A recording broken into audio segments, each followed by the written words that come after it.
Referring to live stream meeting. Yung page. Wag mong wag group, wag timeline. Page. Yes. And we're live now at Facebook. Right. Hi everyone, good evening. This is Good evening. Good evening po. Okay. Miss Deloisa, kindly mute your microphone po. Thank you.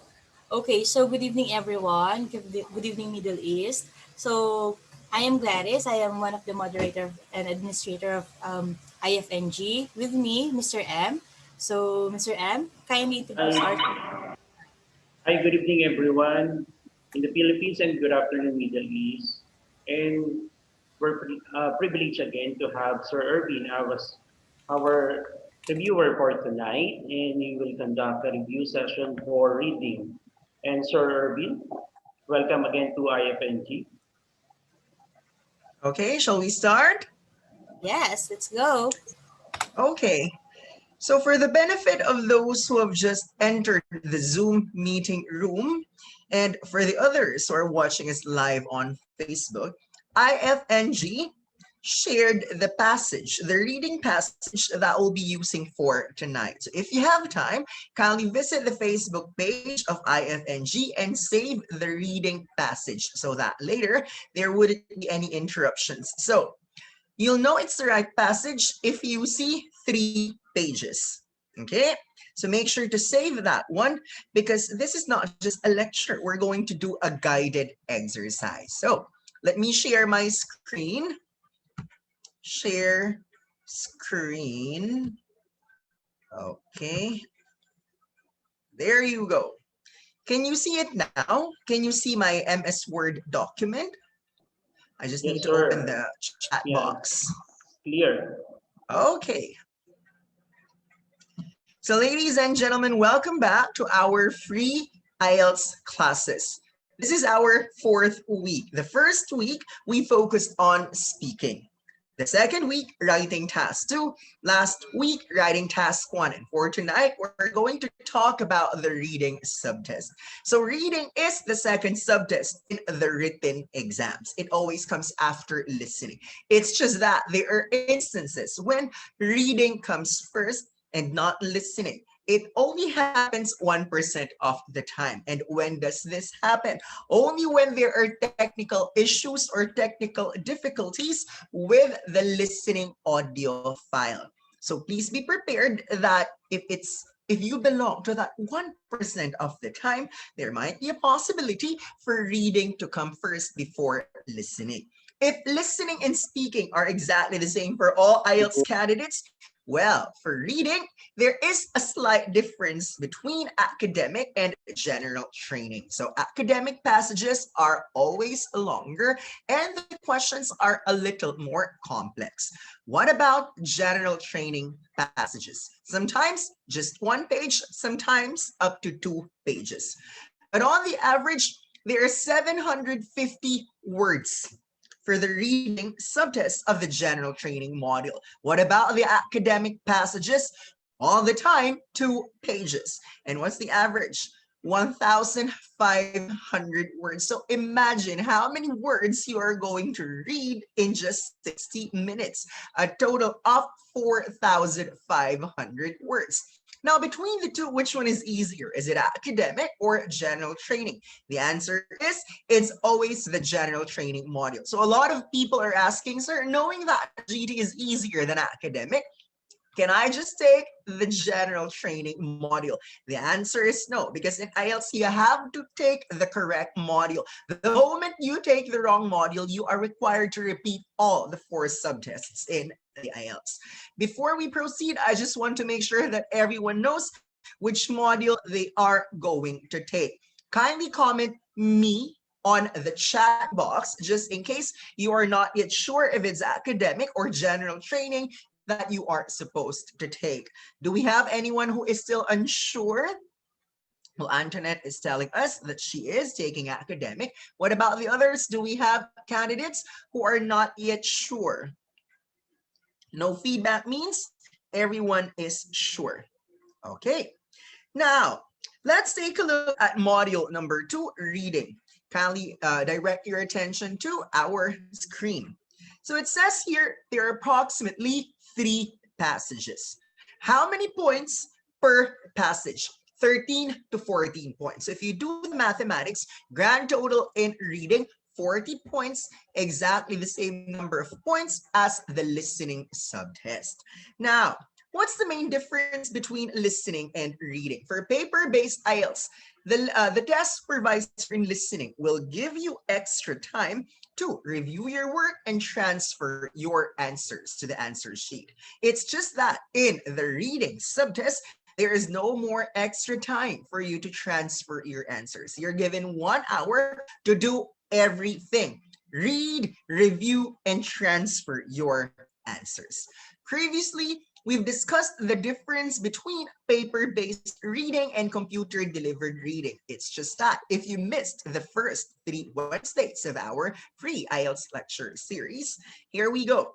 If you're taking paper-based IELTS, definitely you cannot or definitely if you're taking paper-based IELTS, you cannot change the font size, you cannot change the font color, because only computer-delivered IELTS will allow you to adjust the font size and the font color. One more thing, for paper-based IELTS, you don't have a choice, but you really have to flip from one page to another, because there is this tendency that the questions are not found on exactly the same page as the passage. However, for computer delivered IELTS, the screen is divided into 2. So left-hand side portion of the screen, there you will find the passage. You just have to scroll up and down. Right-hand side portion of the passage, there you will find the questions. So scrolling up and down, that's what you're supposed to do. For paper-based reading, how do you highlight the keywords in the passage? You use your Mongol number 2 to underline and circle or highlight the keywords. However, if you're taking computer-delivered IELTS, you have to use your computer mouse to highlight the key words. Class, let's take a look at the time allotment. So in here, it states that you're given 60 minutes to read, answer, and transfer. My question is, if you are given 3 passages and there are 60 minutes, now how many minutes are ideal for you to spend for one passage? Kindly comment on the chat box. My classes are always live and interactive, so I want you guys to participate. Common sense dictates, how many minutes are we supposed to spend per passage if we're given 60 minutes in reading? Okay, so Anne said 20.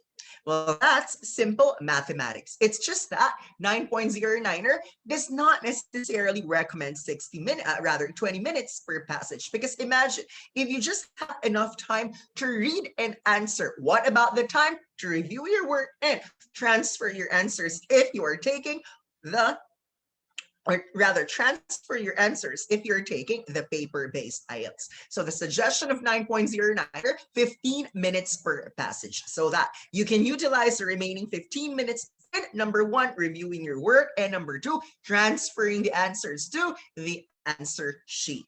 Now, I have mentioned earlier that if there are 40 points and 3 passages, most likely 13 to 14 points per passage. And you have 15 minutes to find the answer to these 13 to 14 questions. If that is the case, the 9.09er does not recommend that you spend more than 1 minute in answering one question. I just don't get it why some people devote so much time in answering one difficult question. Most of them are saying, sir, I want to prioritize difficult questions because difficult questions are more important than easy questions. Guys, I want to know your thoughts. Do you agree or disagree with that? That difficult questions are more important than easy questions. Agree or disagree? Okay, Tonette said disagree, Jen disagree. Well, all of you who responded are correct. Imagine, they're both worth 1 point. So whether it's easy or difficult, you're going to get just 1 point for that. Imagine you're spending 5 minutes answering one difficult question and yet your answer is wrong. You could have used that what? 5 minutes in answering 5 easier questions. So here is my recommendation now. The moment you feel that you're already taking so much time in answering one question, stop doing that. You answered the question using gut feel, what you think is right, and after that, you put an asterisk mark. So what's the purpose of putting an asterisk mark on your test booklet? That is to remind you you are unsure, that you just have to go back to this later on. It's just that I hope you do not write an asterisk mark on all 40 items, because what's the point of writing an asterisk mark if you're going to write exactly the same asterisk for all of the 40 points in the reading subtest? Now, we're done with time management. Let us go back to our slide, or our screen rather. Let's take a look at the usual passing score. So if I may reiterate, in IELTS, there is no such thing as pass or fail. Remember, your IELTS result won't tell you congratulations. Your IELTS result won't tell you take the examination again. Instead, what will your IELTS result tell you? Here's your score when you took the examination. Because the truth of the matter is, each country has its own preferred band score.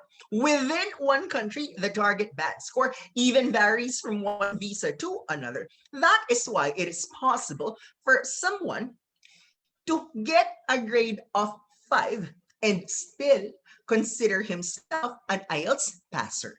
It is also possible for someone aspiring to migrate to Australia to get a 7.5, but still would consider himself a retaker in the IELTS. That is because of the band score requirements per visa per country. So let's direct our attention to the typical requirements. So if you're a skilled worker applying for working visa, 5.0.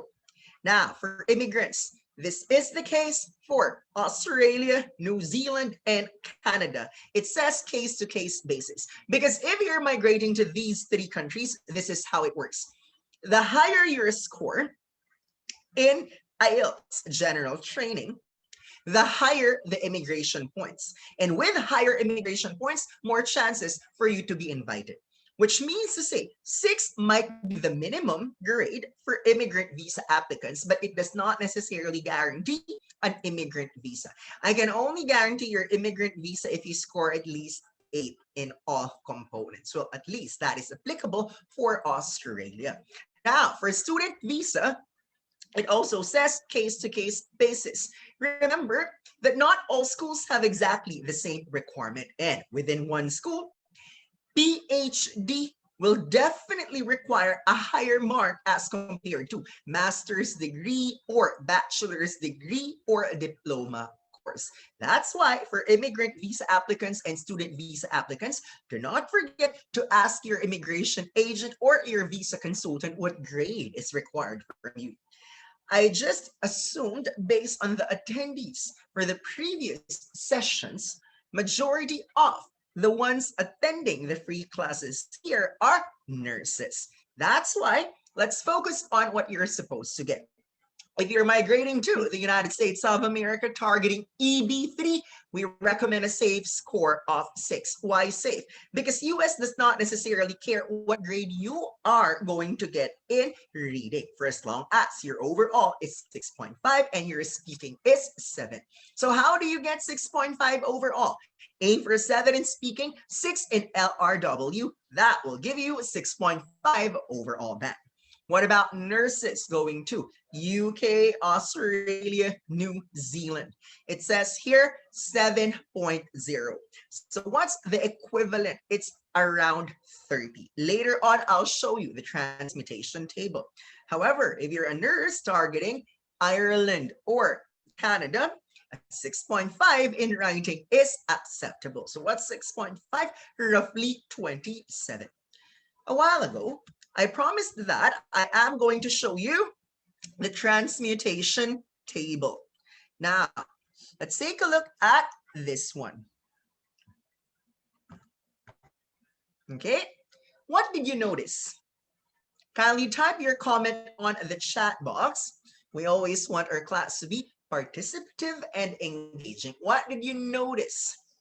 Academic band score equivalence versus general training band score equivalence. Haven't you noticed anything? There are 57 of you on Zoom, and I assume there are more people on Facebook Live. Anyone who would like to share his or her insights regarding the academic band score equivalence versus the general training band score equivalence? Anyone? No one? Are you kidding me? You have not noticed any disparity or difference? Or you're still typing? Maybe I'll wait for a few more seconds before I proceed. I just want someone. Okay, let's take a look at the comment of Jen. General requires highest scores. One moment. Let me just go back to that a bit. General requires highest score to get specific score than academic. Trisha said the scores for general training are usually higher. Shane is asking GT is more difficult. And then Tonette said you need higher score for general to have a higher band. Okay, let us begin with the basic principle in IELTS. The easier the material, the higher the band score equivalence. The more difficult the material, the lower the band score equivalence. So let's take a look at 7.0. Academic 7.0, 30 to 32. General training 7.0, 34 to 35. If that is the case, then it means to say that general training is easier. Why? Let's go back to the assumption in IELTS that if the material is easier, the band score equivalents are higher. So which one is higher, 30 to 32 or 34 to 35? Definitely 34 to 35, making general training easier than the academic. Now, someone asked me, sir, why are you giving us a range? Can't you give a definite equivalent? Like, what is 7? Is it 30? Is it 31 or 32? The truth is, I cannot tell you. Why? That is because not all reading passages have exactly the same level of difficulty. I'll give you an example.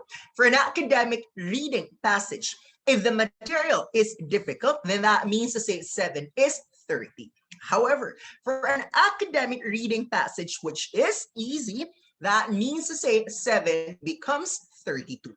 That is why when you take the examination and you feel like anxiety is raining down on you because the material is so difficult, instead of looking at the glass half empty, why don't you look at this as half full? Why? There is hope if the material is more difficult because they adjust the band score equivalents and make them lower. It's just that sometimes people are dangerously overconfident, saying, you know what, that was just so easy. I am sure I'm going to get a higher band score. Not quite, because when the material is easy, what happens? That's when they make the band score equivalents higher. So what you see here on the screen is just what? A rough guide. Notice 5.5 is the lowest here. Question: what is the lowest grade in the reading subtest? Can someone tell me? What's the lowest grade? Anyone? How many of you now? Okay, 58. What is the lowest grade in reading? Can someone tell me? Okay, Jer said 5. What about the others? Is 5 the lowest in IELTS reading? Okay, Antoinette said 4. Thank you for responding. Jadely is correct. The lowest in reading is 1. Now you're going to say, huh? 1? Yes. When does the candidate get 1.0 in reading? This is when the candidate failed to get any correct answer. Or in the case of this former Niner reviewee in 2007, he failed to transfer the answers from the test booklet to the answer sheet. Remember, in listening, you're given 10 extra minutes to review your work and transfer your answers. But in the reading subtest, everything is incorporated in 1 hour. So when he finished answering question number 40, that excuse me, that was when he was about to transfer his answers to the answer sheet. But at the same time, that was when the test supervisor said, and 1 hour, submit your reading answer sheets.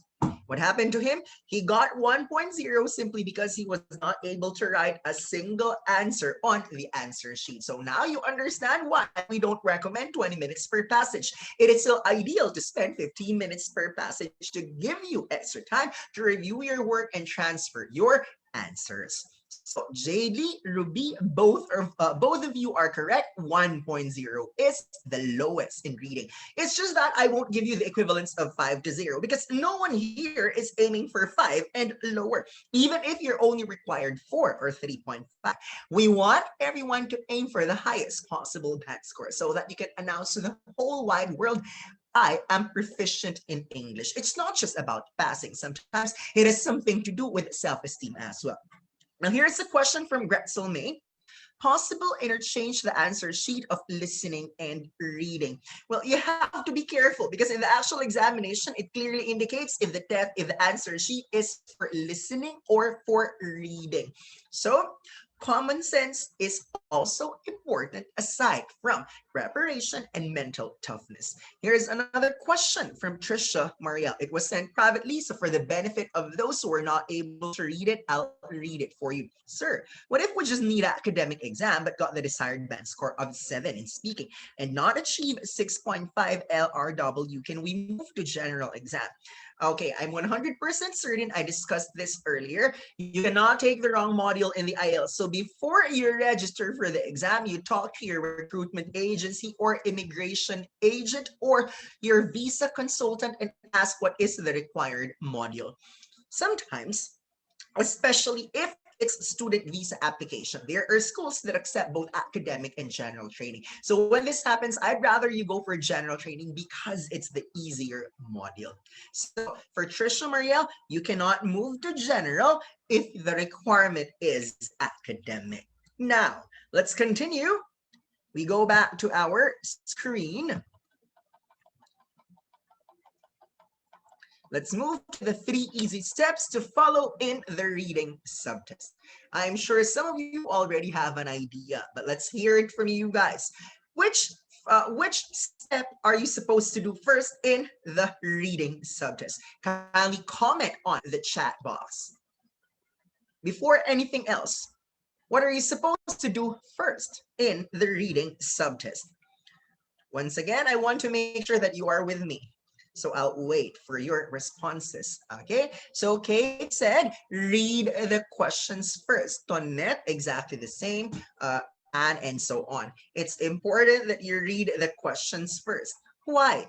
If you read the questions first, it will allow you to pay attention to the info that you need in the passage. Now, here is the general info that I want you to remember. In the reading subtest, there are more details that you do not need as compared to the details that you need. Let's go back to what we talked about earlier. One passage up to 1,500 words for academic. But out of 1,500 words, how many answers do you need? Just 13 to 14, which means to say you will be needing what? Or there are more details that you don't need, that don't answer questions as compared to the details that you need. Now, if this is the case, what do we tell our candidates? If you don't read the questions ahead of time, then you don't have an idea what you're supposed to find in the passage. So reading the questions ahead of time will allow you to be more discerning. Which info do I need and which info is irrelevant? Now, after reading the questions, which one do you think are you supposed to do next? So we're done with step 1, read the questions first. What do you think must be step number 2?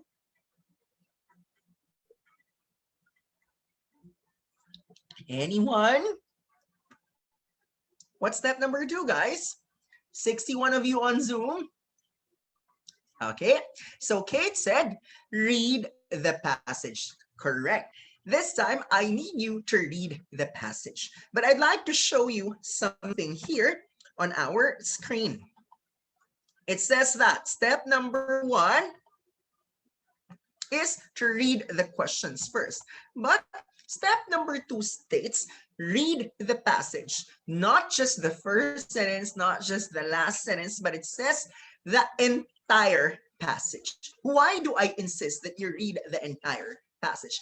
If you read books or references in the IELTS, if you watch popular instructors on YouTube, they will tell you you don't have to read everything. In contrast, 9.09 encourages everyone to read the entire passage. Why? Remember, there is this type of question in reading, true, false, not given. Now, I'm going to argue, how will you know that the answer is not given if you don't read everything? The only way for you to know that the answer is not given is when you read the entire passage, because you can confidently say, I've read everything, and I'm sure that was not discussed in the passage. Therefore, the answer is not given. Let me clarify. I said read the entire passage, but I did not say absorb every word. I did not say try to understand everything. I just said read the entire passage. Now, let us continue. It says read the passage now with a better idea of what to look for and what the questions hinted at. Earlier, some of you perhaps have seen this one, and it says that it is best that you answer the questions while you are reading the passage, not after you read the passage. But you can do number 2 and number 3 simultaneously. Read the passage and stop the moment you find an answer. When you find an answer, go to the question to answer this. Why? So that later on, you don't have to think of that question anymore because you have answered it already. It's like when you're fishing. So imagine you are fishing. The moment you're able to catch a fish, what do you do with that fish? Do you throw it back into open waters, or are you going to get it? Obviously, you're going to get it because that's what you call a catch already. You don't want to let go of something that you've already caught or you've already found.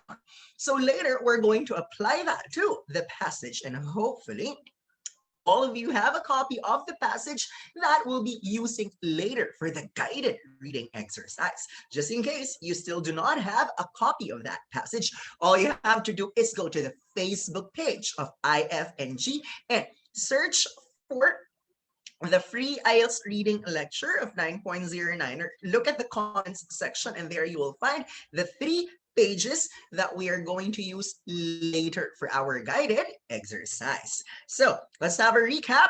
Read the questions first in order for you to have an idea what to find in the passage. Step number 2 and step number 3 can be done simultaneously. Read the entire passage, not just portions of the passage, but the entire passage while you're answering the questions. Before I proceed, here is a question from Jojelyn Lachica. Hi, sir. Is it okay to write the answers directly on the answer sheet?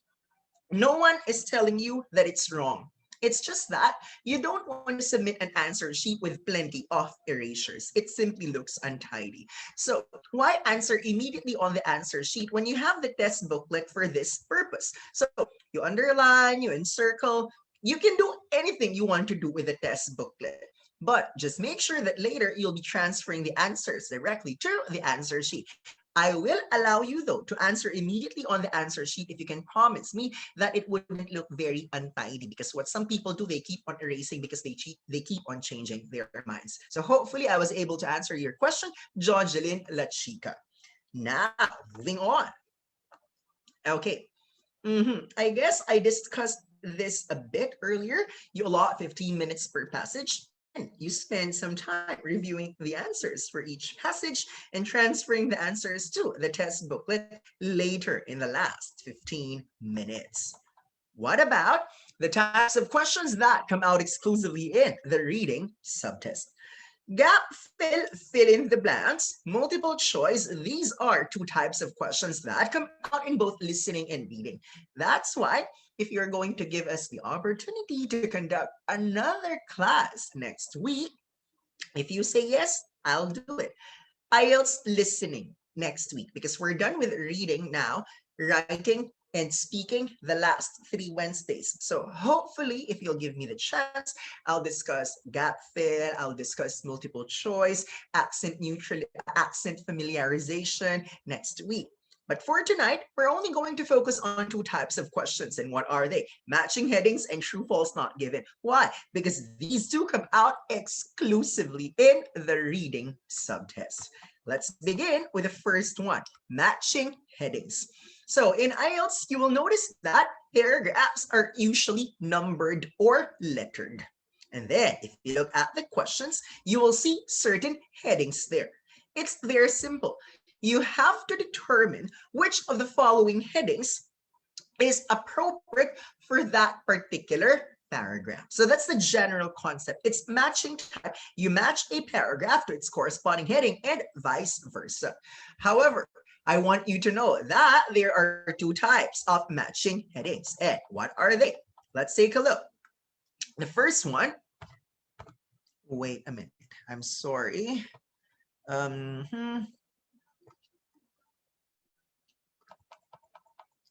Okay, there you go.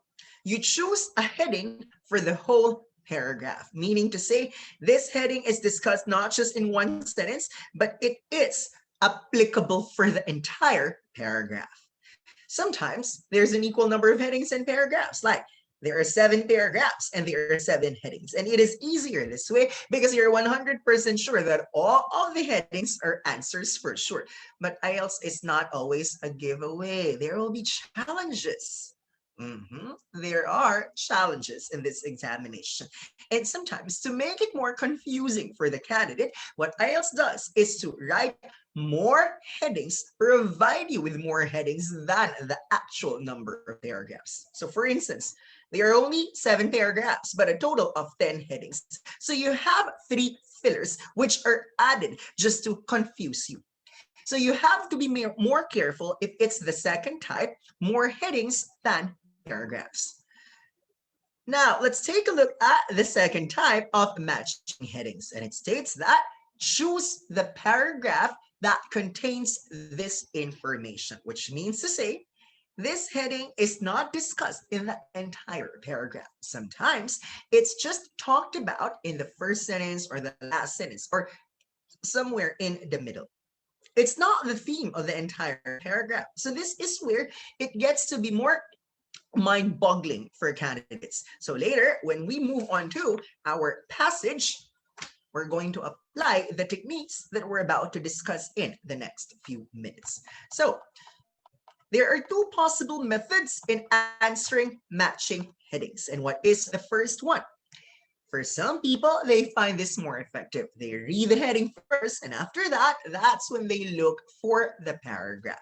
When you read the heading, don't forget to identify the keyword because that is the keyword you're supposed to find in the passage. Well, if it's elementary or high school, the exact word in the heading is usually the exact word in the passage. But remember, IELTS assumes that most of you taking the examination, especially for those who want to advance their education in a first world country, or you're going to apply for permanent residency, or you want to work or you want to be registered in the professional, let's say, professional regulatory commission of that specific country. That's when IELTS wants to make sure that your vocabulary is wide and that you are able to comprehend, which means to say, do not expect that the heading in the question, or rather the word, the keyword in the heading is always the exact word that you will find in the passage. And I'll prove that later on when we go to our guided exercise. Here's a tip. Sometimes the keywords are usually found in the main idea containing topic sentences, the first and the last. It's just that there are also instances when the keywords are found in the middle. You might want to start with the first and last sentence, but sometimes they're in the middle. Other people find the second method more effective for them. And what do? Before they read the heading, they read the paragraph first. And after reading the paragraph, now they have a better idea of what is talked about or what is discussed for that paragraph. It's much easier for them to pick a heading. Now, I'd like to remind you, I do not necessarily recommend the first method over the second or the second over the first. If you're a beginner, I want you to do it this way, trial and error. First reading practice, try to apply the first method. Next reading practice, try to apply the second method. And after 2 exercises, you decide which one is easier. Is it the first or the second? Which one is more effective for me? Remember, one technique might be more effective for another, but not applicable for another person. So you find the technique that will help you in maximizing your potential of acing the examination. Now, what about some notes? For matching headings. Number 1, before you move on to the next paragraph, make sure to identify the heading of the present paragraph so that if you get it right, you don't have to go back to that paragraph anymore later on. You're simply done with that. Now, here's another tip. It is best that you do the easiest matches first because that will reduce the number of paragraphs and the number of headings. Now, the most difficult to identify should be answered last. Why? Imagine if you have 7 paragraphs. So paragraph number 5, that's the only one without a partner. And then you have 7 headings. So let's say heading letter E is the only one without a partner. So what does that mean? If you only have 1 paragraph and 1 heading without any partner, so chances are they are the partners. That's why it states here, usually the unmatched item is the unmatched items are the partners. Lastly, it says you constantly recheck your work.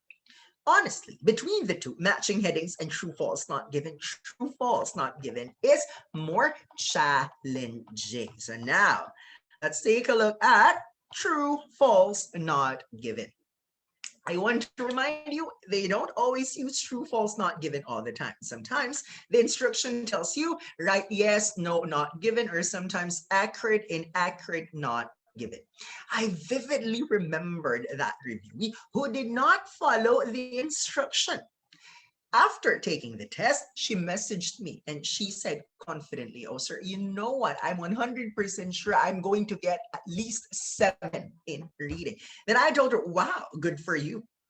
After the examination, here she is messaging me and said, sir, it's unbelievable. How come I only got a 5.5 in reading when I am certain that I got more correct answers than the ones which are wrong?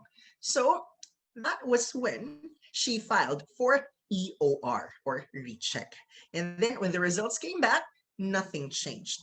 The truth is what this person wrote was yes, no, not given instead of true, false, not given. I know the true and yes are related to each other, but yes is yes, true is true, and you cannot write yes if you're supposed to write true. So you always need to follow the instructions. Be careful because sometimes that spells the difference between making it and repeating the examination. What's the concept of true, false, not given? Remember, when we were in high school, all you have to do is to determine, is this statement accurate or does it contradict the fact? Well, it's easier that way because if it's not true, obviously it's false. In IELTS, there is a very thin line that separates false and not given. And this is what we hope to achieve for tonight. The enlightenment, the crystallization, the eureka moment. So that when you do your next reading practice test, you are more equipped, you are more confident. It is insurmountable if no one is there to guide you. However, if someone is there to tell you what you're supposed to do, if you employ test-taking strategies that are effective, then nothing is difficult or insurmountable in the end. Now, most of the time, people are confused between false and not given. So let's start with something that is easy, and that's true. So what notes do we have here? It's best that you read the statement first. Because if you have an idea what the statement is, it's much easier to find that in the passage. Because that is the statement that you're going to find in the passage later. You can try to look for the keywords. Sometimes you won't find the exact keyword, but related words or synonyms. Now, I initially told you the true is okay. True is the easiest to identify, but before that, I still have some lines here. The moment you find the statement in the passage, you carefully identify this as true, false, or not given. Now, when you finish reading the entire passage and you cannot find that statement in the passage, it could only mean two things. Number one, the answer is not given or you missed the answer. So you have to be actively involved while you are reading. The problem in the reading subtext is what? We are mentally preoccupied most of the time. We lose our focus. We have a short attention span. Say, for instance, tonight you're supposed to be here listening to our discussion of the reading subtext. But who knows? Some of you might be thinking of what time you're going to bed later on, or what time you're going to set your alarm for tomorrow. You cannot have short attention span in the reading subtext, most especially because your future is at stake here. Now, I want to remind you that the answers for true, false, not given are usually found chronologically in the passage. What does chronological mean? For instance, you have 7 true, false, not given given questions. Where are you supposed to find the answer for number 1? Somewhere in the first part. I am not saying the answer for number 1 is always in the first paragraph or always in the first sentence of the first paragraph. But what I'm saying is it's somewhere in the first part. It's possible that the answer for number 1 is on the second paragraph. But if that is the case, definitely there is no answer for any true, false, not given question in the first paragraph. Now, if number 7 is the last of the true, false, not given questions, where are you likely to find the answer for number 7? Towards the end of the passage. It doesn't have to be the last sentence of the passage. It doesn't mean it's always the last paragraph. What I'm saying is it's towards the end. So most likely you're going to find the answer to number 1 first, followed by number 2, number 3, number 4, and so on. Now, I'll give you a scenario. What if you're able to find the answer for number 1? That means to say anytime soon, which number are we going to answer? Kindly comment on the chat box. I have not asked you a question for quite some time. What if, okay, thank you, Jeanette. So I asked, what if we've already found the answer to number 1? So that means to say anytime soon, it's number 2 that we are going to answer. Thank you, Jazz. But I have a question for you. What if after number 1, the next true, false, not given question, you're 8-4 naman ngayon. 8-4. okay, where was I? Answer. I was Go on. I was saying something about if we're able to answer number 1 and the next answer that we find is number 3, what does this mean? Okay, can someone tell me? If we usually find the answers chronologically in the passage, we found the answer for number 1, then we're answering number 3 next. Something's fishy, right? What's wrong? Okay, so Anne said 2 is not given. Now here are the 2 possibilities. What if you've answered number 1 and then you've answered number 3? What I need you to do is to go back to the portion in between 1 and 3, because somewhere in between there you will find the answer to number 2. So this is easier for us now because it gives us an idea on where to find the answer. It's not as if it will just ask you to randomly find the answer in the 1,500 words. No, you have a guide. So the answer for number 2 is definitely found in between 1 and 3. But what if you already went back to that portion, but you still cannot find the answer to number 2 in between 1 and 3? Anne is correct. I can confidently look at you in the eye and tell you that number 2 is not given. Why? Remember that answers are found chronologically 99% of the time. Because number 2 is not discussed in between 1 and 3, number 2 is not given. And I will prove that to you when we go to the passage later on. Now, let's begin with true. Let's move down.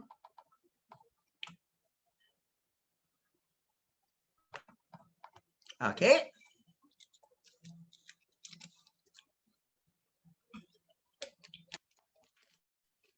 It states here P and S. So what's P? That's the passage. S, that's the statement. So the passage and the statement have exactly the same idea, but don't always expect that exactly the same words appear in the passage and in the statement. For it is possible that the words in the passage are not exactly the same words in the statement. Now let's take a look at the passage, and I have underlined certain keywords here. Passage. In the world today, there are at least 1 million students learning English abroad. Can someone tell me on the chat box, what is the meaning of at least?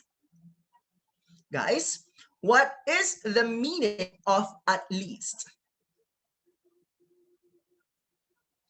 It's important that we understand these two words. Okay, thank you, Steph. Thank you, Kate. Thank you, Jazz, Marian, Tonette.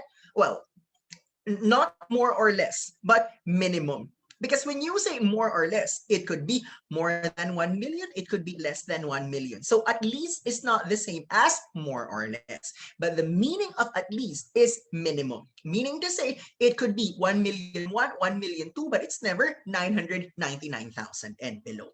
What about the statement? Here are the exact words. There are more than 1 million students studying the English language in another country. So at least minimum of 1 million.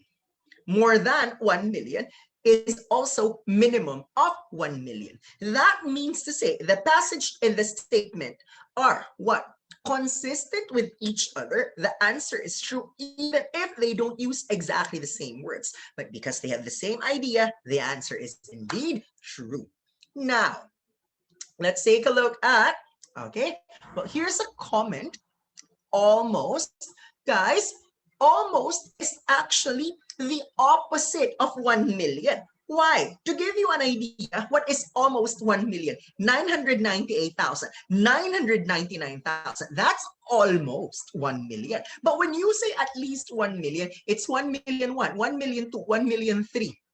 That's why I am here to tell you that, yeah, we know how to read, but sometimes it's how we comprehend that spells the difference between getting the required math score and repeating the examination. But we know for a fact that this examination is very expensive. Right now in the Philippines, it's 11,650 pesos, and that's a fortune in this country. So our goal is one shot, one kill. What does this mean? If this is not your first IELTS, we have to do everything. We will help together to make this your last IELTS. Now, people are asking me, sir, will you please help me to pass the examination? Oh, definitely, we'll give you effective strategies. But remember, it is our duty to teach, but it is your duty to learn. You have to make sure that you practice in order to apply what we have learned, okay? Now, let's take a look at the second reason why we say the answer is true. Here we go. The passage and the statement might have different ideas. But even if they're different, if they are still in line with each other, the answer is still true. So I'll show you the passage and the statement examples.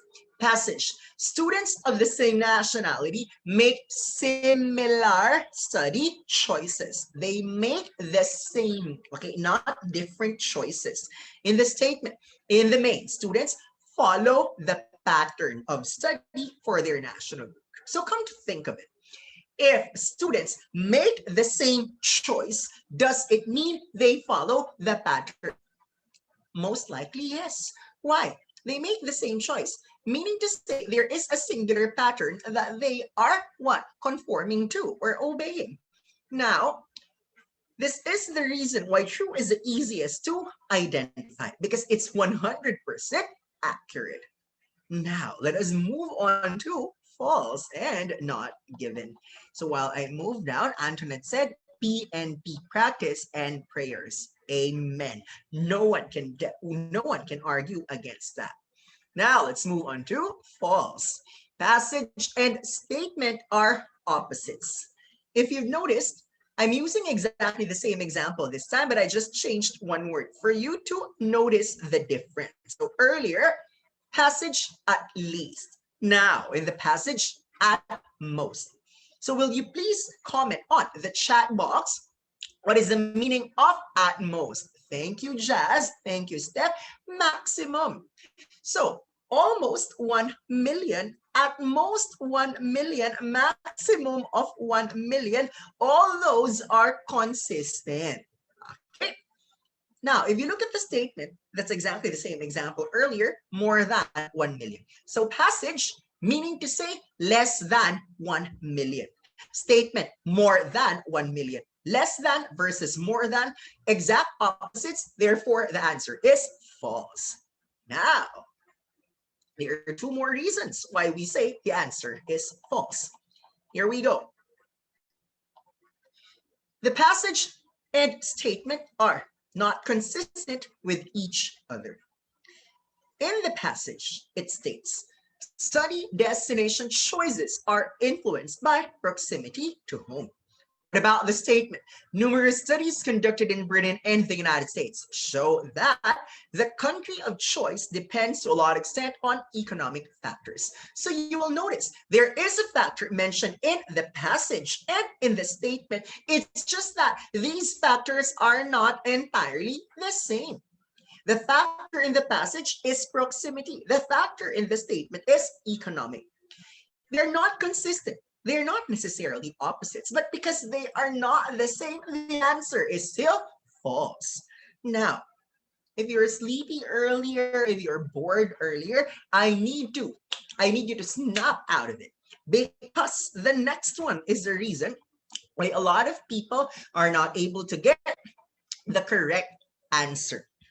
The answer is false if the statement lacks information. We're saying that something's missing. And what exactly do I mean by that? In the passage, you will find 3 details. However, in the statement, only 2 details. What about the example? We're going to count. Passage. The lab card shows the student's name, course, and number. What about the statement? The lab card shows only the student's name and number. Some of you are going to argue, sir, the answer here is true. And I ask, how come it's true? Well, they reply, sir, name and number are both found in the passage. That's why this is true. Well, I hate to break it down to you, but the answer is false because the statement is not entirely accurate. It lacks information. And what is this missing information? You can find in the passage, but you cannot find in the statement. It is the course. Thank you, Jazz. No course in the statement. That's why the answer is false. So you have to be wide awake when you are reading and when you are answering. Okay? Guys, I have a question for you. What is our goal in the reading subtest? Answer. Can you tell me on the chat box, what is our ultimate goal in the reading subtest? Comment. Okay, I understand that Alexandra is targeting 7.5, but what I mean to say really is, what is our goal? Okay, our goal while we are reading. So for Anne, she said comprehension. Okay, I beg to disagree because you don't have to understand the portions that don't contain answers. How will you know if there is no answer? And that is the point where you have to read the questions beforehand. If you read this portion of the passage and you know for a fact that it does not contain any answer, you don't have to comprehend it anymore. Why? Simply because there is no answer. I'd like to agree with Steph. And what is this? It's to answer the question. I don't mind if there are certain parts that you don't understand. I don't even care if there are certain parts that you fail to absorb, especially if they don't contain answers. Is your goal to understand, or is your goal to be happy while you're reading? Say, for instance, oh my God, I love what I'm reading. I'm going to purchase a passage similar to this because I love this. Simply, it makes me happy. No. To be happy is not the objective of the reading subtest. What is the objective? Just to find the answers. Class, that's why you have to be wide awake when you are reading. Thank you, Mimi. Yes, you just have to answer the question correctly, not necessarily enjoying what you are reading. Let's have a recap. What are the 3 reasons why we say the answer is false? Number 1, Passage and statement are exact opposites. Number 2, passage and statement contradict each other. Rather, they are not consistent with each other. And number 3, the statement is not complete because it lacks certain information. Now, we move on to not given. Okay, the first reason why the answer is not given is because you cannot find it in the passage. How are you going to say it's not given? Well, you read everything and you know that the answer is not given because you can confidently say it's not given because you've read everything and you are certain that there is no portion of the passage that discusses this information. So I reiterate, read the entire passage, but you don't have to understand every single word. Another reason why the answer is not given. What does this say? If the statement has an extra information, an added detail, that's when we say the answer is not given. Look at the passage. It states, the lab card shows the student's name, course, and number. So 3 details. What about the statement?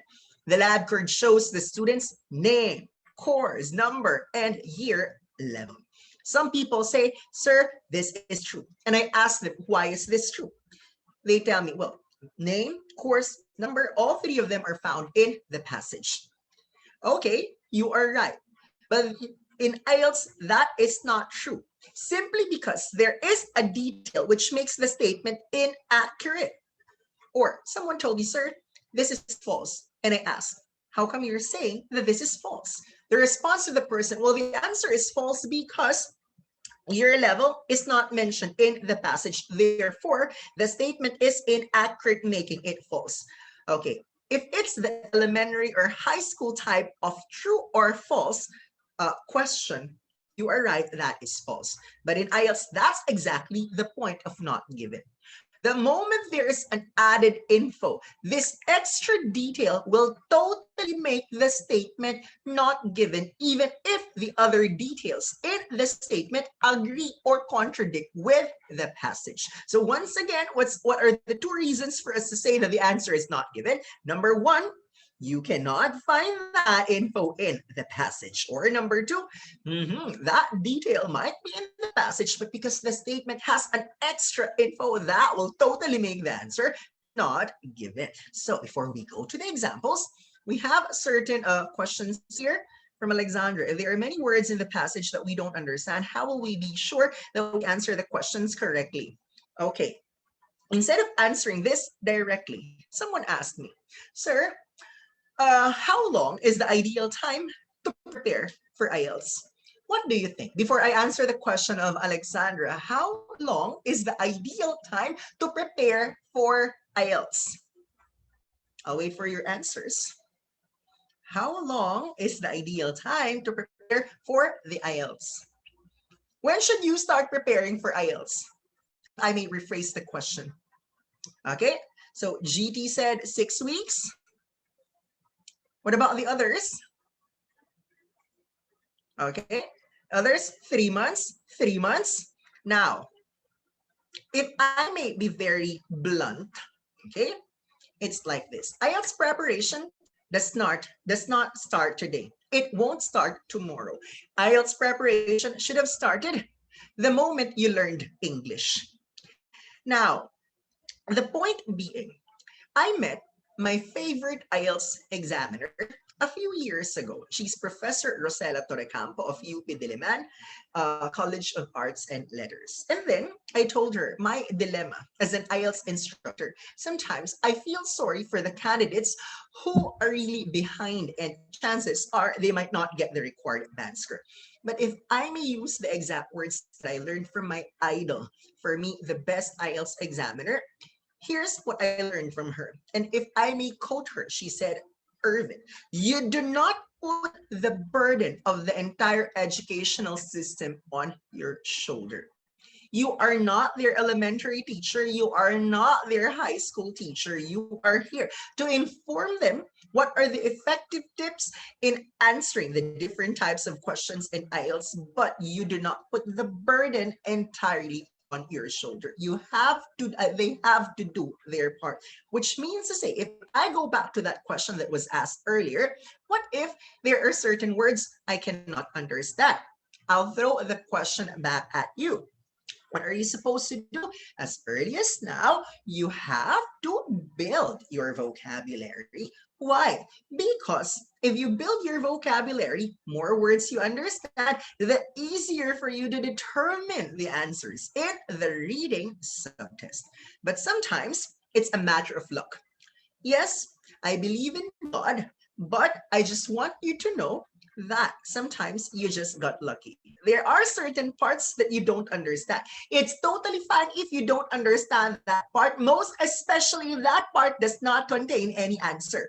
But for the parts that contain answer, that's when you must pray to the gods in heaven that you understand the words here. You just have to pray that the stars will align. If it's written in the palm of your hands that you will pass the examination, then this is when you must understand all the parts that contain answers. But don't feel so bad if there are certain portions which you misunderstood or cannot comprehend. It's totally fine, especially if they don't contain any answers. So this is the point why you have to read the questions beforehand. Okay, so according to Sakshi, depends on the person's knowledge. Yes, correct. So it's not as if there is a generic preparation time. Like we do not say in 1 week you will pass the exam. No such thing as that.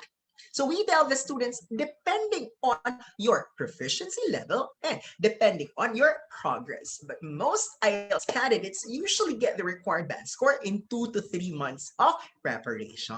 Okay, so hopefully I was able to address that question politely. Now, are you ready to answer certain true false not given type of questions? Let me show it to you one by one. Okay, before I read, you can read it on your own. Let me just sip coffee. Okay, let's begin. Examples.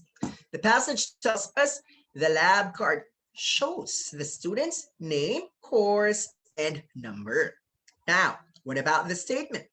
The lab card does not show the student's name, course, number, and year level.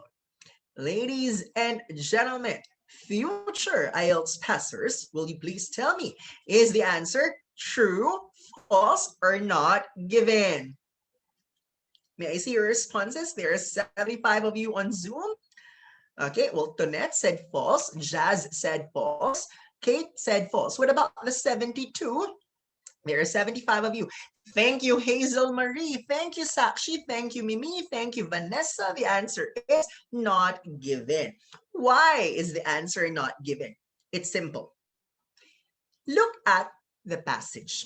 There are 3 details, right? In the statement, 4 details.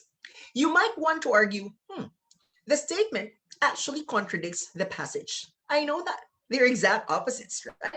However, even if they are exact opposites, but just because there's an added info in the statement, that will totally make the answer not given.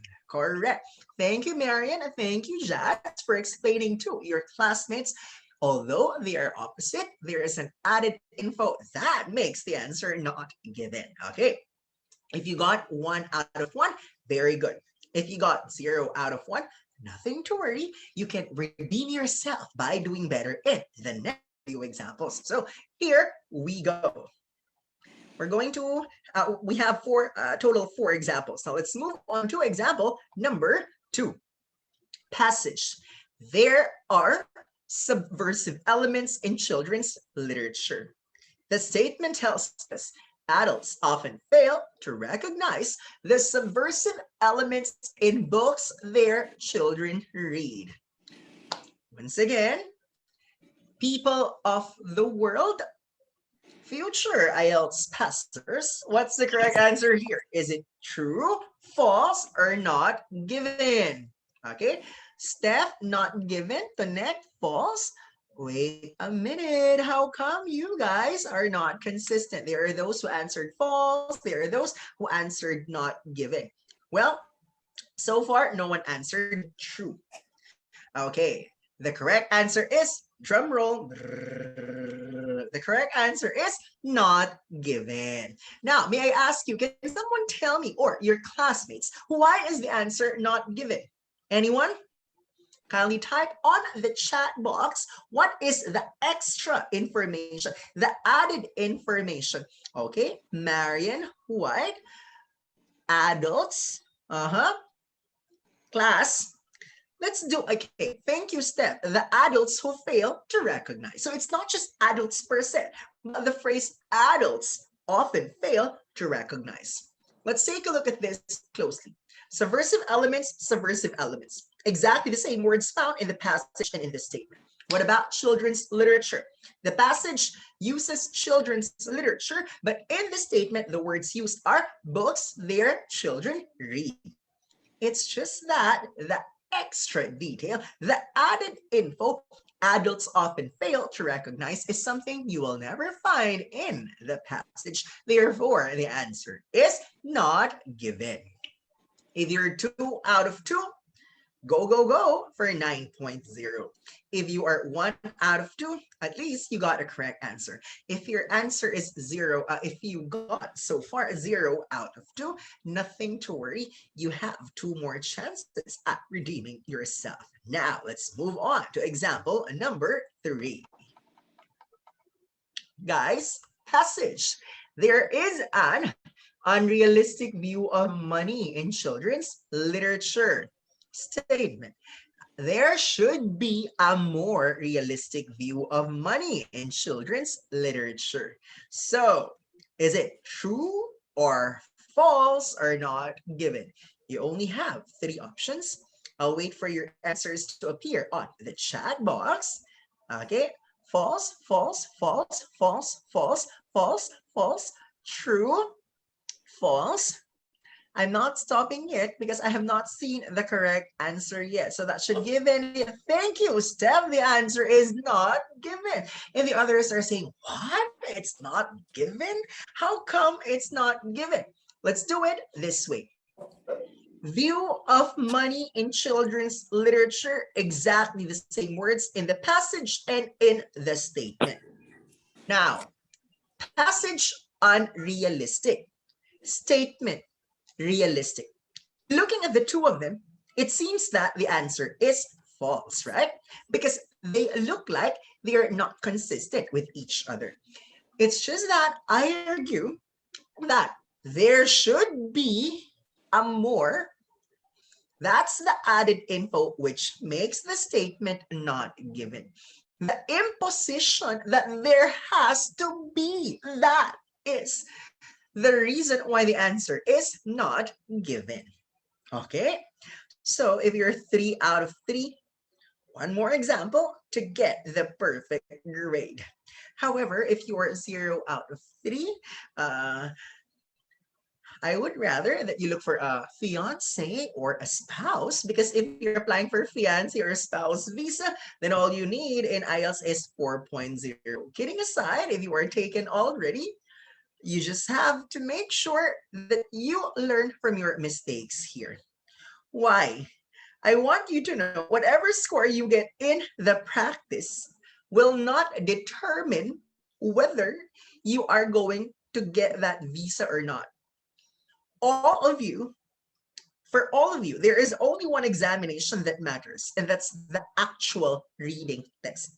Whatever scores you get in your practice tests don't matter. It's fine to commit mistakes during the review. What's more important, you learn from these mistakes and apply them in the actual examination. Thank you, Tonette. Learn from the mistakes. GT, love it. I'm not sure if GT said loving it to learning from your mistakes, or saying loving it to looking for a fiance or a spouse. Char. Now, let's move on to the last. Here we go, ladies and gentlemen. At least when you're at least I know you're still wide awake at 10:15 p.m. Philippine time.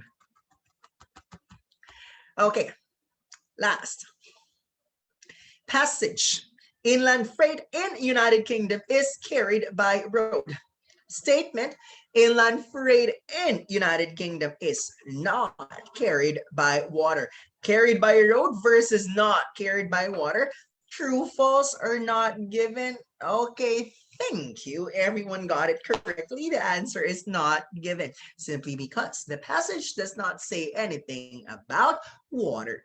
Someone told me, sir, this is my philosophy. If it's carried by road, for sure it is not carried by water. And I said, how assuming of you. Remember, it's not always road and water, right? There are other means or other methods, say for instance, air. Thank you, Marian. There's air. You don't assume. So this is what you're going to do in the reading subtest. You analyze, but you don't misinterpret, okay? So for all the 4 examples, it's very simple. Just remember that the answer is not given. Now, will you please go to the passage? I hope everyone has a copy of the passage, because if you don't have, then you just have to rely on the screen. Okay, I'll give you the next few seconds to prepare the passage in case you don't have a copy of it yet. It's on the Facebook page of IFNG.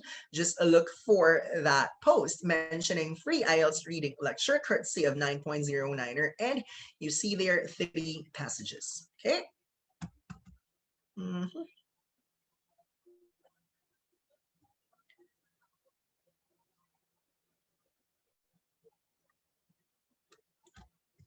Okay. Reading passage 1, questions 1 to 12.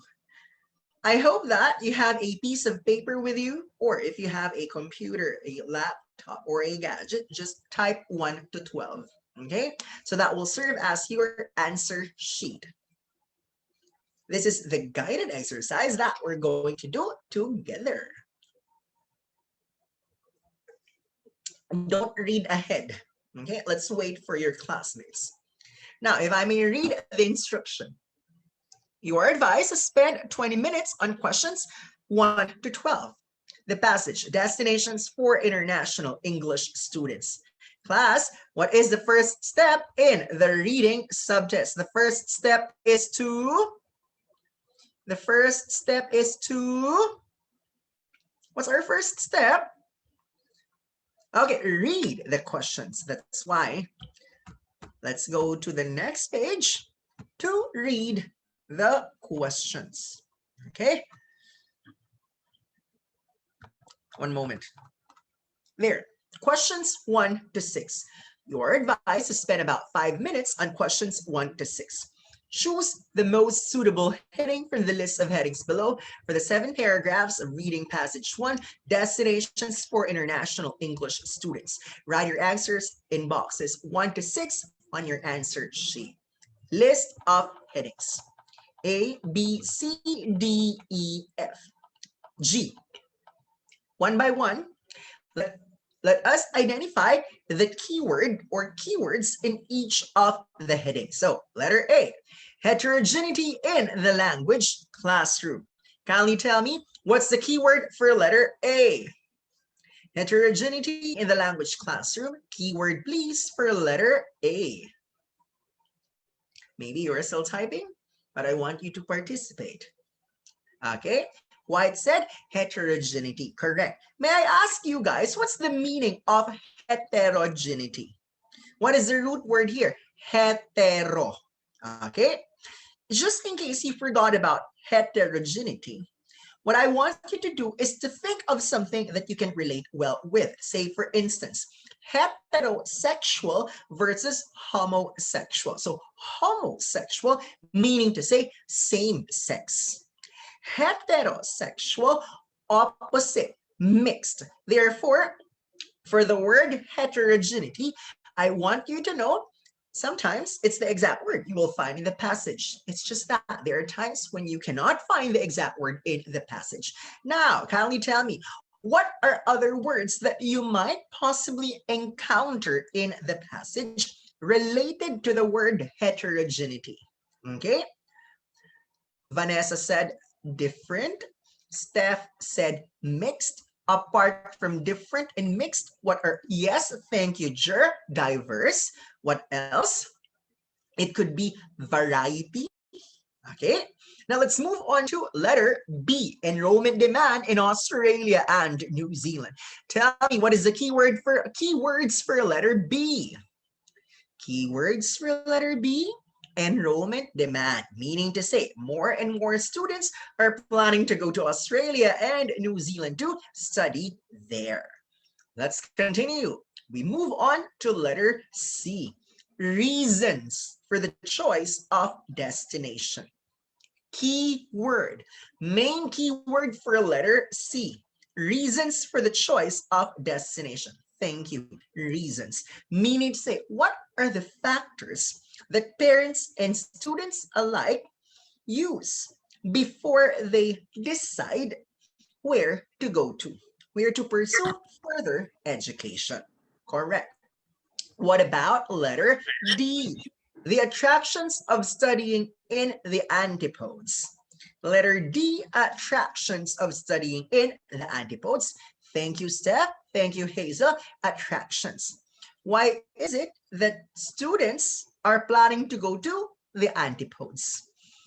Later, when we read the passage, we'll encounter the exact word antipodes, and I'll explain to you what is the meaning of the word antipodes. Let's forget about letter E, the conclusion, because that's the answer in the example. Moving on to letter F, additional student sources. Main keyword for letter F. Okay, sources. Thank you for that, but I'd like to believe it's more of additional. Meaning to say, it's possible that in other paragraphs, sources have been mentioned, but the focus of this paragraph is the added source, not just the main source, but the other sources. And for letter G, destination. So if F talks about where they came from, letter G talks about where they are going to. Let's now move on to 7 to 12.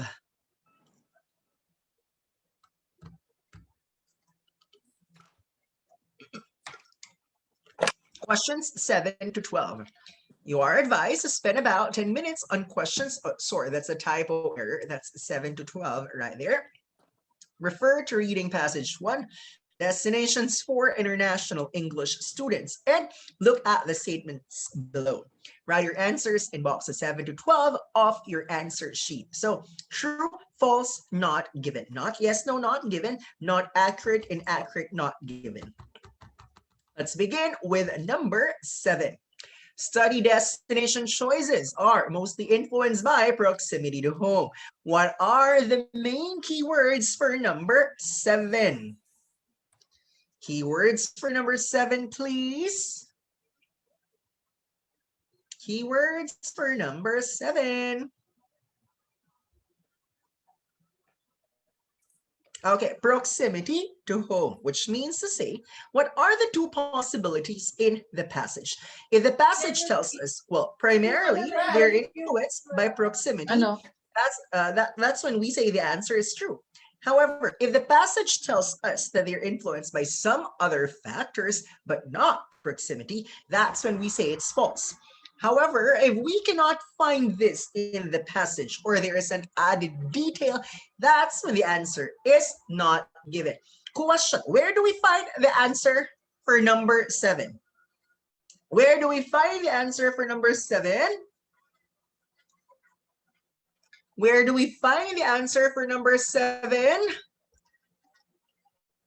I've mentioned that earlier. Most likely the answer for number 7 is found, okay, top part. Okay, I'm not necessarily saying it's the first paragraph or the first sentence. What I'm saying is it's found at the top part. Now, let's move on to number 8. Students who wish to study business will probably study English overseas. Keywords for number 8. Students who wish to study business will probably study English overseas. Keywords for number 8. I'll give you time while you're still typing.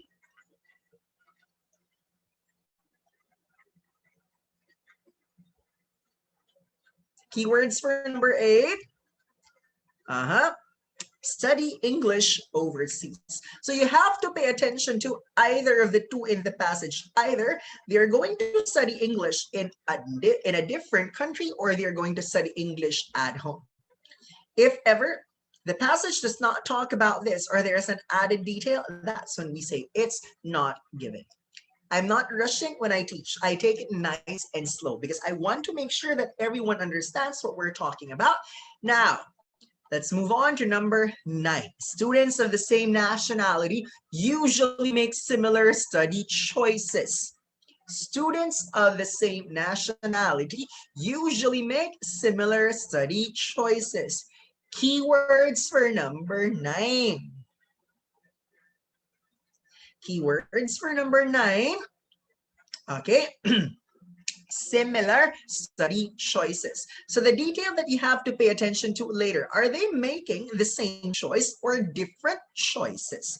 Now, let's move on to number 10. English language classrooms in the US have the widest range of student nationalities. English language classrooms in the US have the widest range of student nationalities. Keywords for number 10. Widest range. Thank you, Kate. Thank you, CF. Chances are the passage will tell us that US has the widest or the most limited range. We're down to the last two questions. Number 11. Standards at Australian and New Zealand tertiary institutions are improving.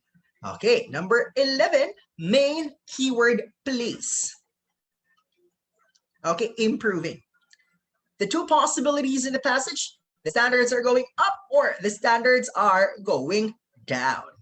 Lastly, number 12, despite the 1990s Asian economic crisis, Asian students still dominate the English language classrooms of Australia and New Zealand. Was the answer for number 12? What are the keywords for number 12?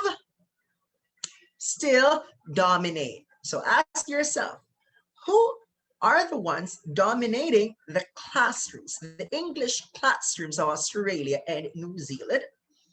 The Asians or not the Asians anymore? Now, we're done reading all the questions. We have a better idea of which info to find in the passage. After reading all the questions, what is step number 2 in the reading subtest? What is step number 2 after reading the questions? Step number 2 after reading the questions. Thank you so much, Jade Lee, and the rest of you. This is when we read the entire passage, not just a portion, but the entire passage. Okay, I'll go back to paragraph 1. Here we go. Paragraph 1. At any given time, more than 1 million international students around the world are engaged in the study of the English language in a predominantly English-speaking country. Stop. We don't need to pay attention to that sentence because it does not contain any answer. How do we know that it does not contain an answer? That's the point why you have to read the questions beforehand. We know for a fact that what we are looking for is not in this sentence, so why do we have to digest it? Forget about that sentence. We move on to the next sentence. Here we go. The 5 most popular destinations in order of popularity are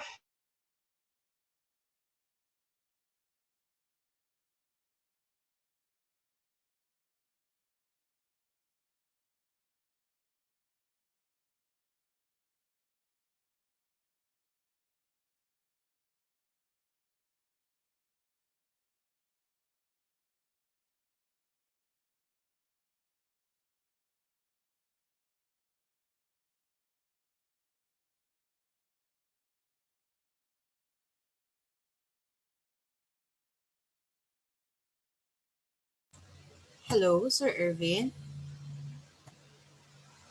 I think we're having a technical difficulty, so let's just wait for Sir Ervin. Sir Ervin, you're muted. on check my I think it's my internet connection. But Yes. anyway, I'll just share my screen.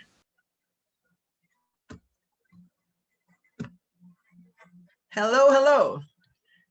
Okay, I'm back. Okay, now kindly tell me,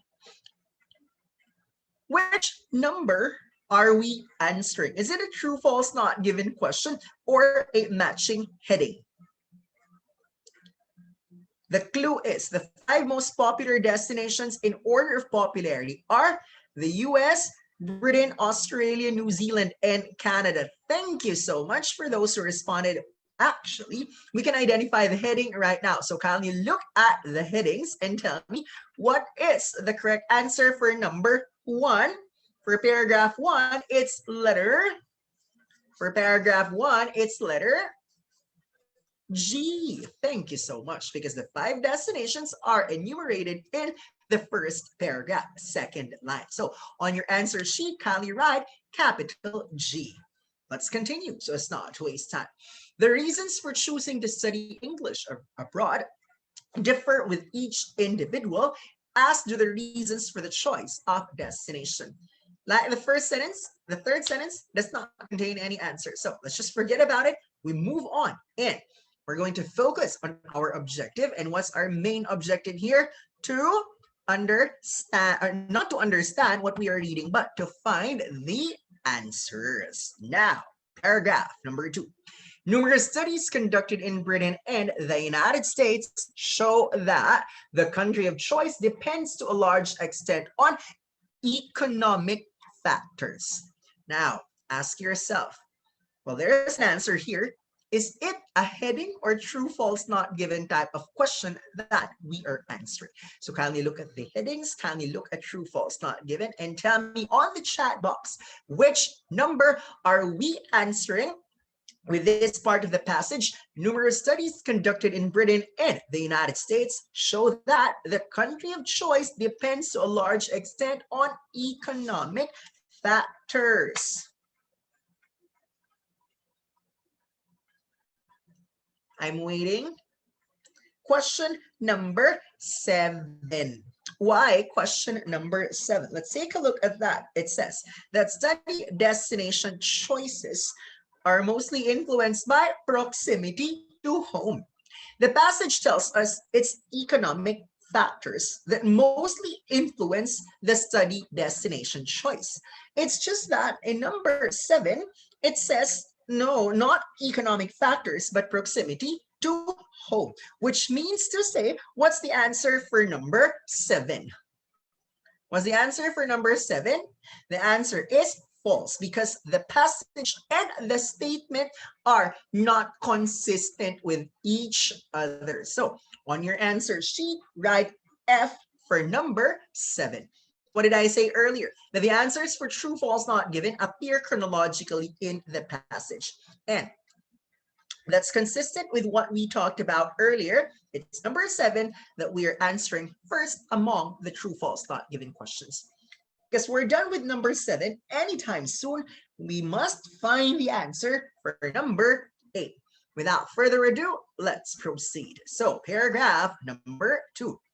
While this should not provoke much surprise, careful analysis of the data suggests that students and their parents are mostly influenced by the preconceptions they have of the countries considered for study abroad.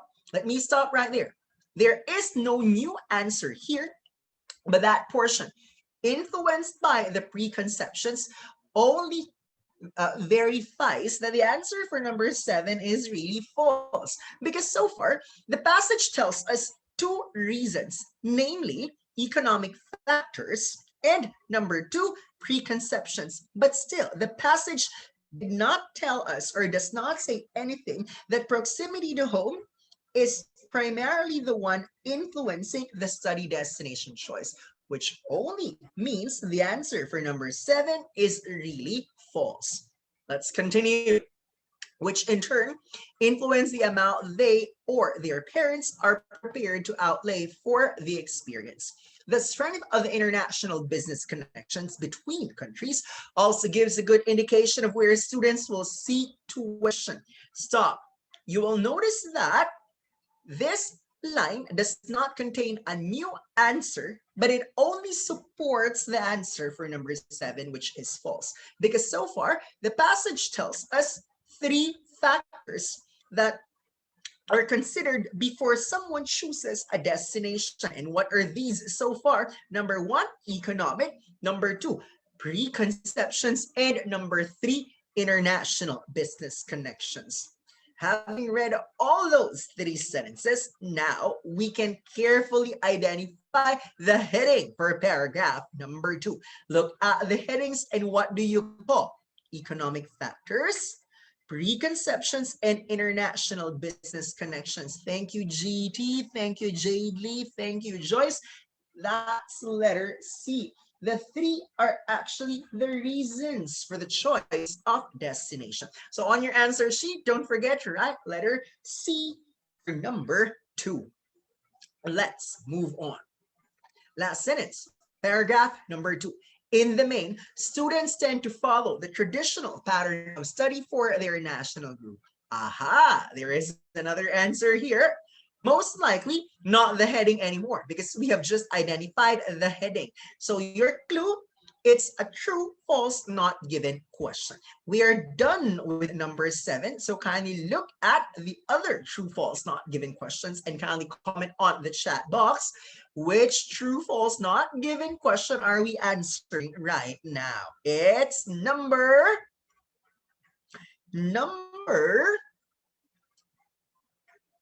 okay. Students tend to follow the traditional pattern of study for their national group. Thank you so much to those who responded. 9. Number 9 tells us students of the same nationality usually make similar study choices, but the passage tells us they tend to follow the traditional pattern. Follow the pattern versus make the same choice. What's the answer to number 9? Follow the pattern versus make the same choice. Thank you, Tonette. Thank you, Steph, GD, Jaylee. The answer is true. Not exactly the same words, but they are consistent with each other. The answer is true. Now, on your answer sheet, write letter T for number 9. But wait a minute. Number 7, we've answered that. Number 9, we've found the answer as well. Something's fishy. Why? It seems to me that we missed the answer for number 8. So let's read number 8 once again.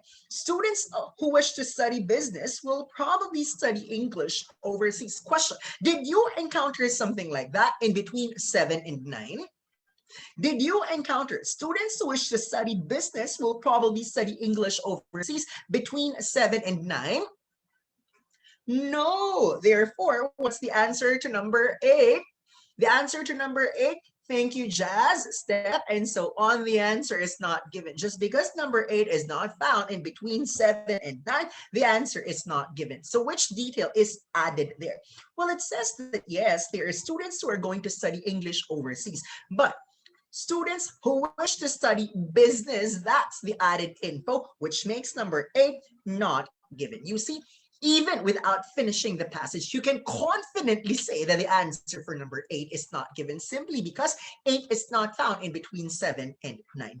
So we've answered number 7, we've answered number 8, and number 9, which means to say anytime soon, we're going to find the answer for number 10.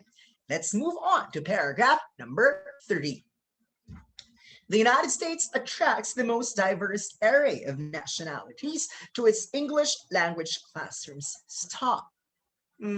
I think there is another answer there. The United States attracts the most diverse array of nationalities to its English language classrooms. Thank you, Anne. It's number 10. So let's take a look at number 10. English language classrooms in the US have the widest range of student nationalities. Passage tells us most diverse. Number 10, widest range. Question, most diverse, widest range? Was the answer? True. Thank you so much. Number 10 is consistent with the first line of paragraph 3. Therefore, the answer is true. Now, We've answered 4 true, false, not given questions. That means to say we're only down to the last two, numbers 11 and 12. Now, let us go back to paragraph number 3, second line. This heterogeneity being largely due to its immense pulling power, blah, blah, blah. I guess we have to stop. Why? Simply because there's another answer. Is it a true, false, not given type of question? No, it's the heading, right? And if you look at the headings, the exact keyword is found here on the second line of paragraph 3, and that's letter A, heterogeneity. Class, what I need you to do right now is on number 3 of your answer sheet, write letter A and kindly count so far. How many questions have we answered out of 12? From 1 to 12, how many questions have we answered so far? From 1 to 12, how many questions have we answered so far? 7, right? So imagine if you did not stop, well, you found an answer. That's a waste of time. Because later on, you still have to look for the 7 answers. That's why the tip of 9.09, you stop the moment you find an answer, go immediately to that question and answer that before you proceed so that there is no turning back. You don't have to go back to the portions that you have answered already. So we only have 5 remaining answers to look for, but we still have a long way to go, which is an indicator that in the next few lines, in the next few paragraphs, there are more details that we don't need than the details that we actually need. And so let's continue reading. Here we go.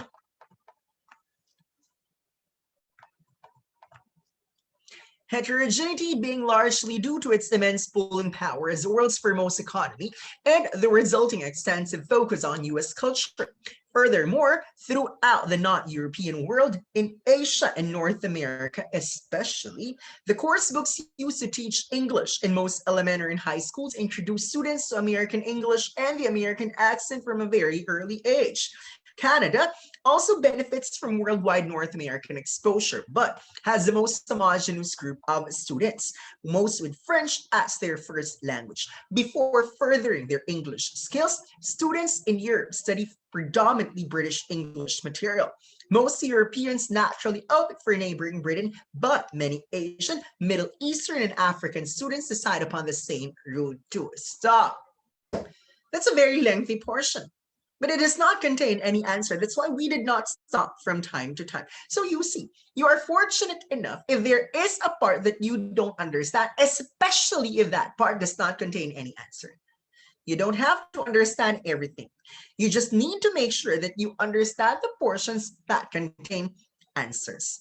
Now, forget about that lengthy portion without any answer. Let's go to paragraph number 4. Australia and New Zealand are often overlooked, but hundreds of thousands of international students have discovered the delights of studying in the Southern Hemisphere. The majority are Asian for reasons that are not difficult to comprehend. Number 1, proximity of the two countries to Asia. Jakarta, the capital of Australia's closest Asian neighbor, Indonesia, is only 556 kilometers from Sydney. Number 2, the comparatively inexpensive cost of living and tuition. And number 3, perhaps of most importance to many Asian students whose English is a prelude to tertiary study, the growing awareness that courses at Antipodean universities and colleges are of an exceptionally high standard. May I reiterate the 3? Number 1, proximity. Number 2, inexpensive cost of living and tuition. And number 3, high standard. Ladies and gentlemen, I guess we can identify another answer. And what is that?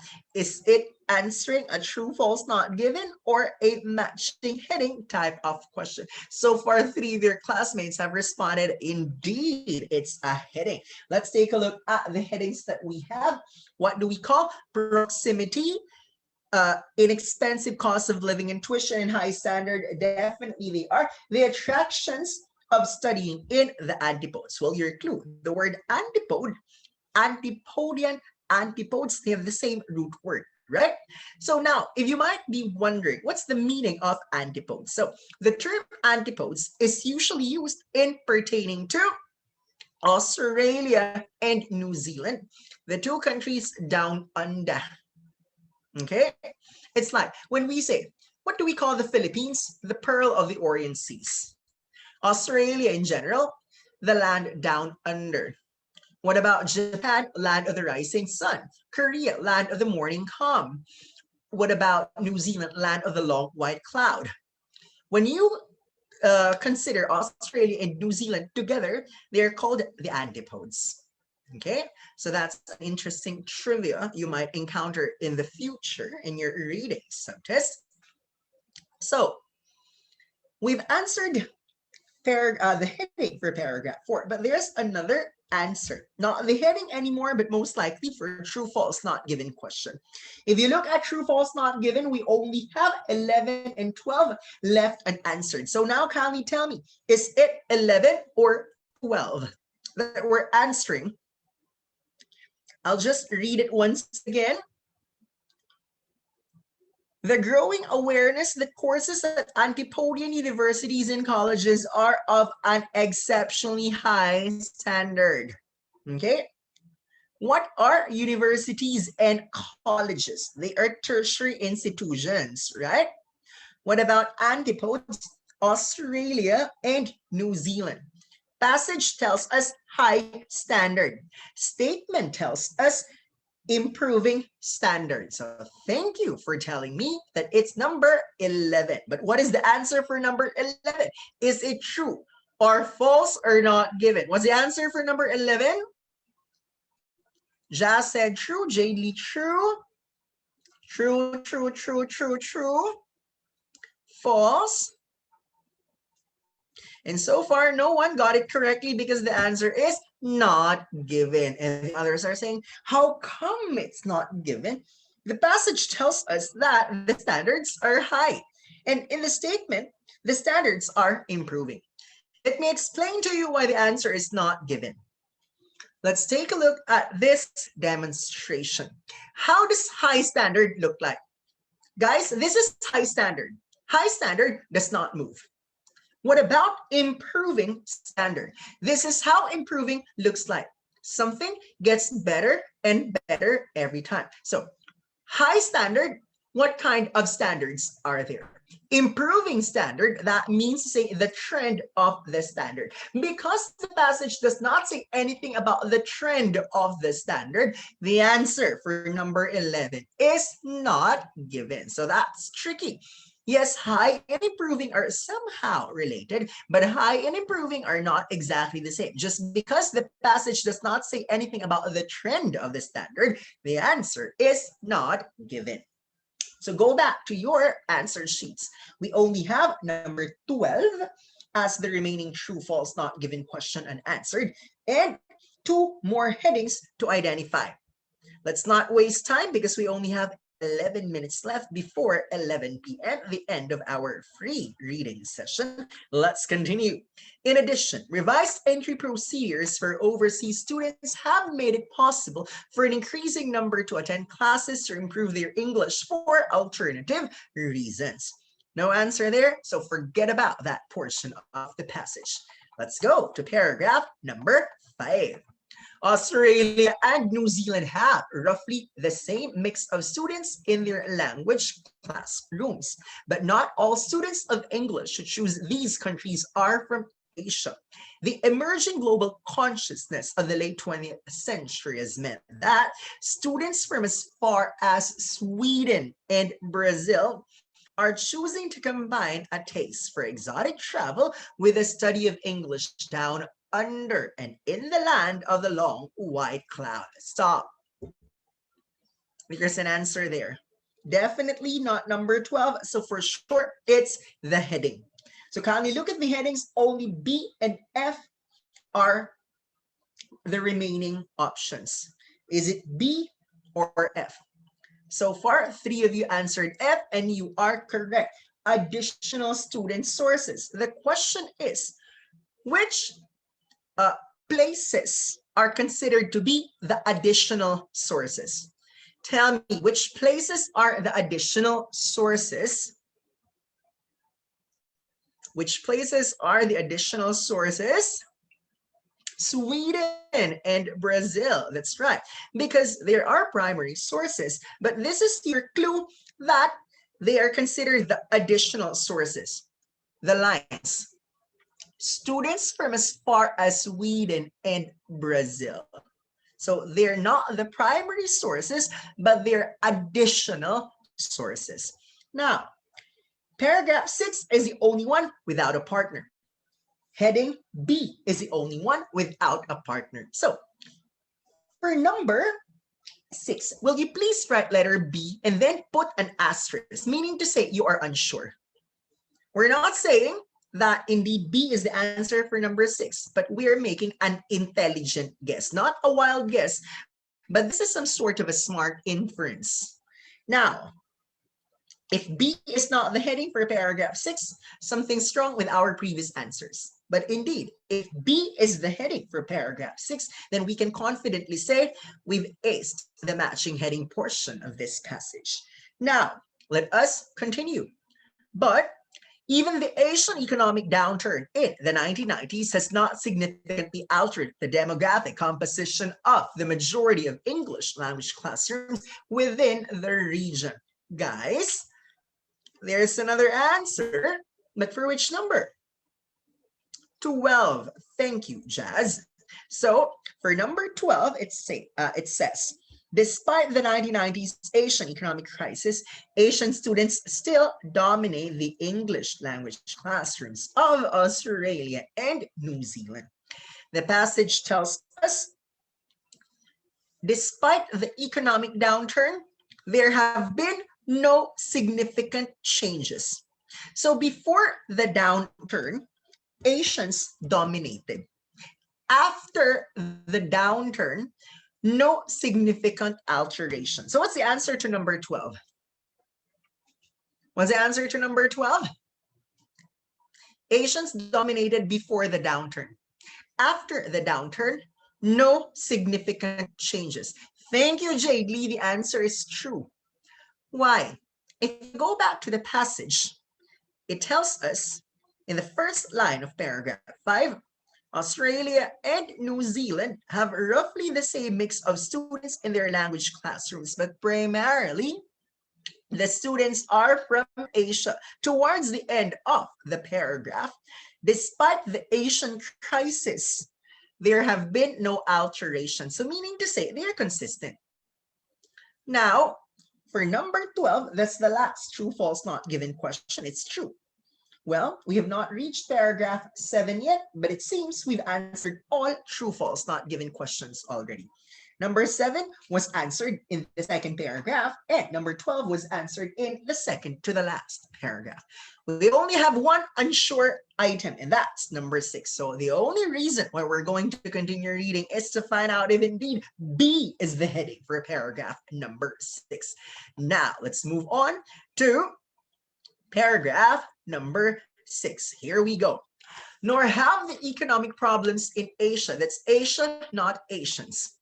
Asia caused appreciable drops in full-time college and university attendances by Asian students in these two countries. This is partly because there has always been a, let me read this very slowly, greater demand for demand for enrollment at Australian and New Zealand tertiary institutions. Ladies and gentlemen, now we are 100% sure that the answer for number 6 is letter B. Now, this is your passage. What do we do with the passage? We throw the passage. We don't need the passage anymore. What's the point of reading the rest of the passage when we are already confident that we found all the answers? Ladies and gentlemen, I have just presented to you the 15-year-old test-taking strategies of 9.09er in answering true, false, not given, and matching headings. So we only have 5 minutes left. Maybe If you have questions, you can type them on the chat box. But while you're typing these questions, allow me to take this golden opportunity to thank Sir Jeff, Miss Gladys, Sir Marvin of IFNG for consistently inviting 9.09er to a weekly class. We're done with speaking, writing task 2, writing task 1, and I hope that tonight I was able to enlighten you somehow on how you're going to address true, false, not given, and matching headings. It's just that do not expect that tomorrow onwards, you'll be getting 40 over 40 in reading all the time. Nothing happens overnight. Baby steps. For as long as we are on track, okay, as long as there is progress, any progress, whether small or big, is still progress. Okay? Now, here's a question. What if the passages are too long to read? What do you think? Who's going to adjust? Will the passage adjust? Who do you think should adjust? Because most of the time in the actual examination, 1,500 words per passage. That's why when people are too lazy, oh, it's too long. Remember, it's not as if USA is only considering you.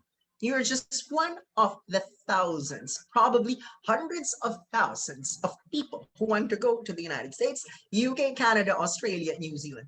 They're not going to adjust just because of you. You are the one who is supposed to adjust. Okay?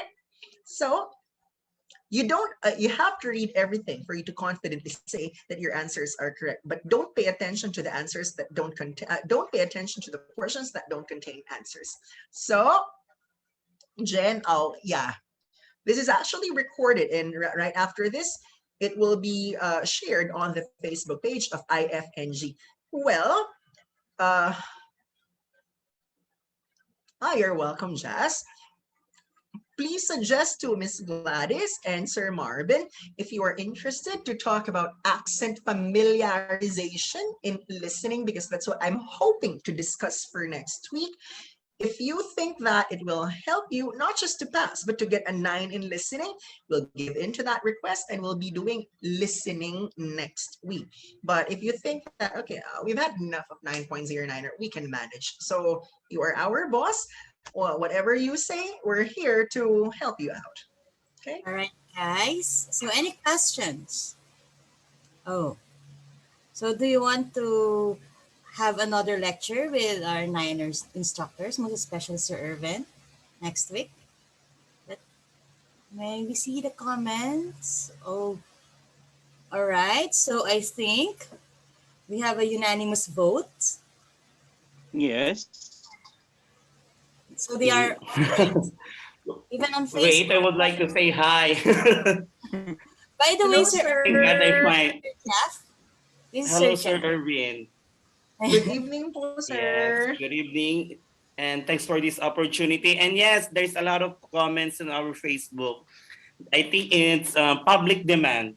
So Yeah. we will see you next week.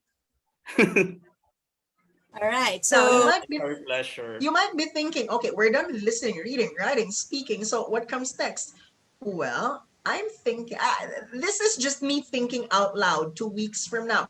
Maybe I'll ask Sir Brian Martin Shawson, our instructor who got 9 in all the components too, talk about IELTS versus TOEFL versus PTE, because some of you might not be taking IELTS, some of you might go into the UK or Ireland where OET is the preferred English examination. Or if you're going down under to Australia and New Zealand, PTE is the preferred English examination. So just thinking ahead, if there's this clamor for IELTS versus OET, PTE, that might be our topic 2 weeks from now, if uh, you permit.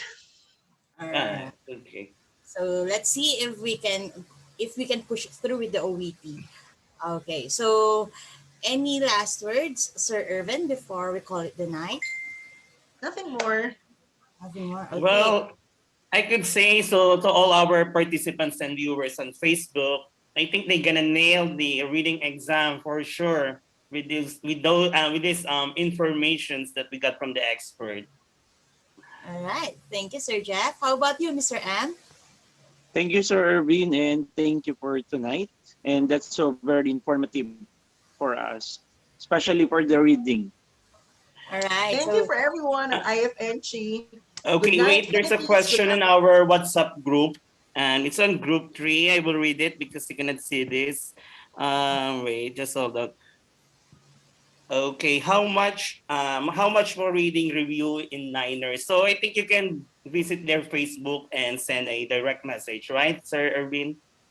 Yeah, so yes. that, well, I'm very responsive and everyone can attest to that. You can just message us directly. I'm not here to promote. I am here to share our knowledge and our tips for free. But if you think you'll be needing more from us, you can just message us directly. We're not here to hard sell. All right. I think there's another question. Last question, Sir Irvin, before we call it the Okay. night. Wait, I'll just check it again on Facebook. It was, hmm, oh, Mm. no, I think they deleted it. Anyway, so I think that's it. So see you next week, Sir Irvin. So we're looking forward for your expertise with regard to that topic that you mentioned earlier. So thank you from the Philippines and good afternoon from the Middle East. Okay, So more Bye, everyone. surprises for IFNG. thank you, thank you, Thank bye. you. Thank you, Niners. Good Bye bye. night, Good evening. everyone. Take God care. bless. Bye. Salamat po. Thank you.